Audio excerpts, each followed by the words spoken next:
আসল দোষীদের শাস্তির দাবিতে রাত দখলের লড়াইয়ের জন্য পথে নেমেছেন শহর থেকে শুরু করে গ্রামগঞ্জের মহিলারা। রাত্রিবেলায় মহিলাদের সুরক্ষা দিতে হবে এই দাবি নিয়ে কখনো মশাল মিছিল, কখনো আবার মৌন মিছিল, আবার কেউ মোমবাতি মিছিল করে প্রতিবাদ জানাচ্ছেন। আর নারীদের সুরক্ষা দিতে এবার পথে নেমেছেন পুরুষেরা। এবার থেকে একটা কল করলেই মিলবে নারীদের সুরক্ষা। তবে কিভাবে মিলবে এই সুরক্ষা? প্রসঙ্গত, গত 9ই আগস্ট আরজিকর মেডিকেল কলেজের নির্মম ও নৃশংসভাবে এক ডাক্তারি ছাত্রীকে খুন করা হয়েছিল। ঠিক তারই প্রতিবাদ মিছিল করে ওই এলাকার সমাজ সচেতন মানুষজন। এছাড়াও এই কর্মসূচিতে উপস্থিত ছিলেন এলাকার একাধিক স্কুল কলেজের পড়ুয়ারা।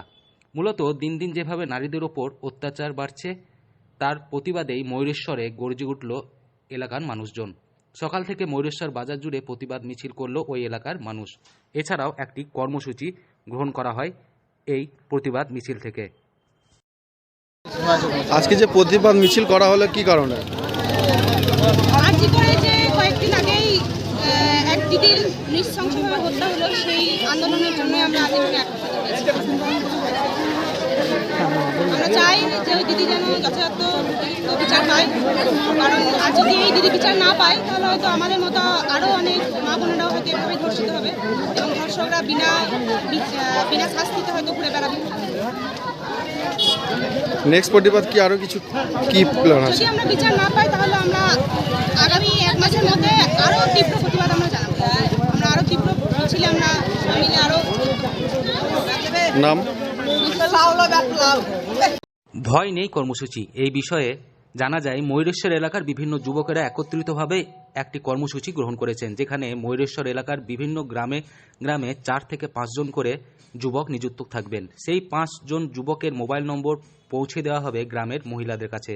মহিলারা যে কোনো অসুবিধার মধ্যে পড়লে এই 5 জনের মধ্যে যে কোনো একজনকে ফোন করলে তারা তৎক্ষণাৎ 30 মিনিটের মধ্যে ঘটনাস্থলে পৌঁছে যাবেন।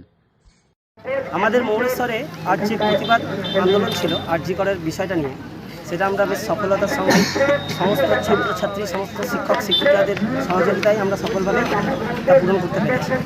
আমরা এই আন্দোলনে আরও একটা কর্মসূচি আমরা লঞ্চ করেছি। আমরা কোনো প্রশাসনের ভরসায় আমরা বসে থাকবো না। আমরা স্থানীয় যারা ছেলেরা আছি, যারা যুবকরা আছি, তারা ঠিক করেছি আমাদের এলাকার বোনেদের, আমাদের এলাকার দিদিদের রক্ষা করার দায়িত্ব আমাদেরই নিতে হবে। তাই আমরা এখান থেকে ভয় নেই বলে একটা কর্মসূচি আমরা এখান থেকে লঞ্চ করেছি। আমাদের বেশ কয়েকটা জায়গা আমরা ভাগ করে নিয়েছি। ময়ূরেশ্বর, চাল্লজোয়া, ব্রাহ্মণবাহড়া, পেপুলগ্রাম, ওইদিকে আপনার রাজচন্দ্রপুর, কামারহাটি, প্রত্যেকটা স্পেসিফিক জায়গায় 1 জন বা 2 জনের নামসহ আমরা দিয়ে দেবো। যে কোনো কারোর, বিশেষ করে বোনেদের, দিদিদের যখনই কোনো অসুবিধা হবে সেই নাম্বারে ফোন করলে আধ ঘন্টার মধ্যেই আমরা কেউ না কেউ পৌঁছে যাব। এই ছিল আমাদের ভয় নেই প্রকল্প। নাম তো একার বলবো না, ঠিক আছে? আমার নাম কৃষ্ণরুজ। বীরভূম থেকে সৌভিক রায় রিপোর্ট, লোকাল 18 বাংলা।